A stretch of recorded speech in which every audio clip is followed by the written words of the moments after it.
Hello दोस्तों, स्वागत है आप सभी का आपके अपने YouTube चैनल सबका स्टडी सेंटर पर। तो दोस्तों, आज की इस वीडियो को शुरू करते हैं। देखिए दोस्तों, पहला प्रश्न क्या है, कह रहा है कि तिमाही आधार पर एक वर्ष में प्रति वर्ष 40% की दर से 80,000 रुपया पर अर्जित चक्रवृद्धि ब्याज क्या होगा। ये जो प्रश्न जो है आज फर्स्ट शिफ्ट में पूछा गया है, जो GD का पेपर हो रहा है, तो इसका जो है चक्रवृद्धि ब्याज पूछा है। तो इसको किस तरह से सॉल्व करेंगे, चलिए सीखते हैं। देखिए मेरे प्यारे भाई, आपको जो है क्या क्या दिया है वो पहले आप लिख लीजिए। देखिए क्या क्या दिया है आपको। टाइम जो है क्या दिया है, 1 वर्ष, टाइम 1 वर्ष दिया गया है।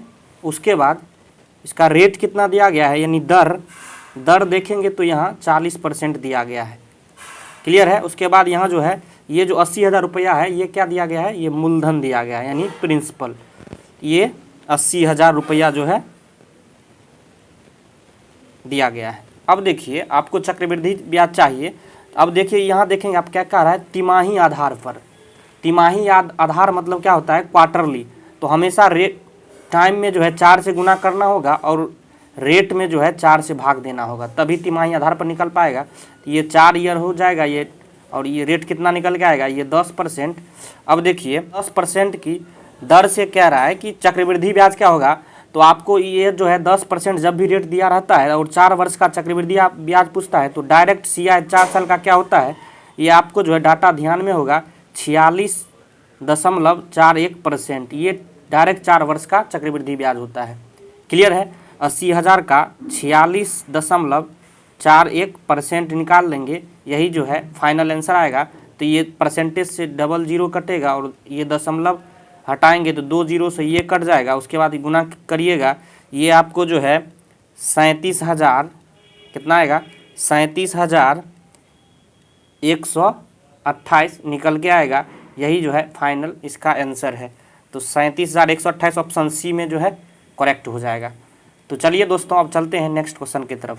देखिए मेरे भाई, अगला क्वेश्चन क्या पूछा है, क्या कर रहा है, यदि किसी वस्तु का लागत मूल्य 56,000 रुपया है और उसका विक्रय मूल्य 64,000 रुपया है, तो प्राप्त होने वाला लाभ प्रतिशत ज्ञात करें।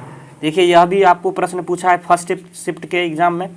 तो किस तरह से इसको सॉल्व करेंगे, देखिए सॉल्व करने का क्या तरीका होगा। आपको लाभ प्रतिशत पूछ रहा है, तो लाभ प्रतिशत का फॉर्मूला क्या होता है, आपको याद होगा। लाभ प्रतिशत बराबर क्या होता है, लाभ और बट्टे में क्रय मूल्य यानी CP गुने 100%, यही ना फॉर्मूला होता है।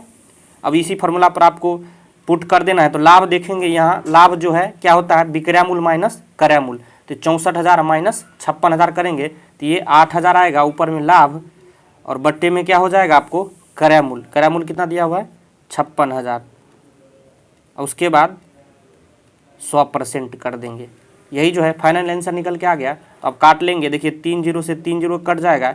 ये 4 दूनी, ये 8 सत्ते 56, ये कितना निकल के आएगा, 100 भागे 100 बट्टे 7%, यानी कि 14.28% निकल के आएगा। यही जो है हमारा फाइनल आंसर है। तो मैं आशा करता हूँ यह भी आप एग्जाम में बना चुके होंगे। चलिए अब चलते हैं नेक्स्ट क्वेश्चन की तरफ। यह प्रश्न जो है सबसे इंपॉर्टेंट है, इसको किस तरह से सॉल्व करेंगे चलिए सीखते हैं। देखिए क्या कह रहा है, A और B एक दूसरे से 123 किलोमीटर की दूरी पर है। उन्होंने एक दूसरे की ओर एक ही समय पर चलना शुरू किया और 4 घंटे में मिले। यदि A की चाल 12 किलोमीटर प्रति घंटा है तो B की चाल क्या होगी।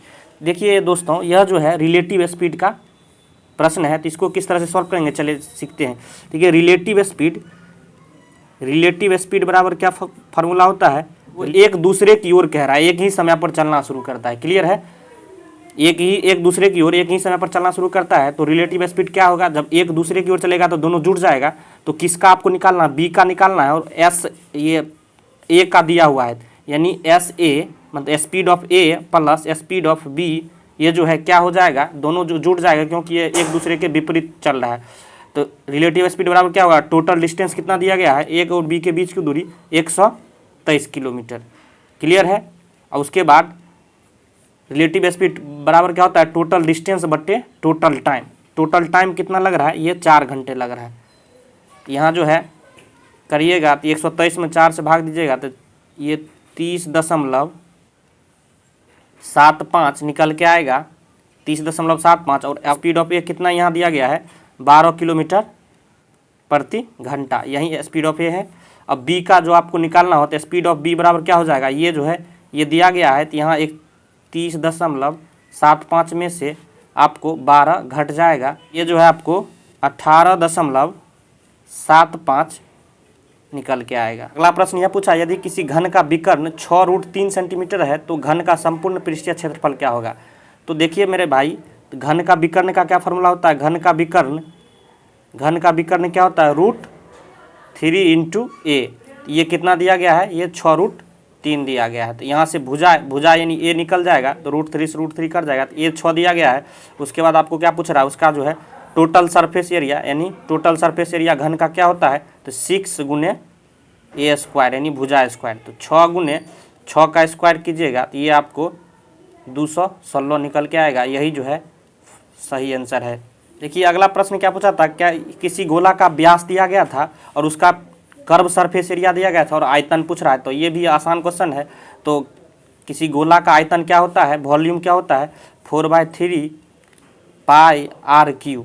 तो यहाँ 4/3, यहाँ पाई का वैल्यू 22/7 रख देंगे। उसके बाद r3, यहाँ व्यास दिया गया है 14, तो रेडियस कितना हो जाएगा, व्यास का आधा यानी 7, यहाँ रेडियस कितना आएगा 7 निकल के आएगा, व्यास जब दिया गया है तो 7 का क्यूब कर देंगे, 7 × 7 × 7, एक 7 से ये कट जाएगा। अब कितना आएगा 2288 × 49 अब बट्टे में 3, ये जो है कितना निकल के आएगा 1437.3 निकल के आएगा। यही जो है इस प्रश्न का सही आंसर है। तो दोस्तों यह वीडियो आपको कैसा लगा, अगर यह वीडियो आपको अच्छा लगा हो तो एक लाइक ज़रूर कीजिए।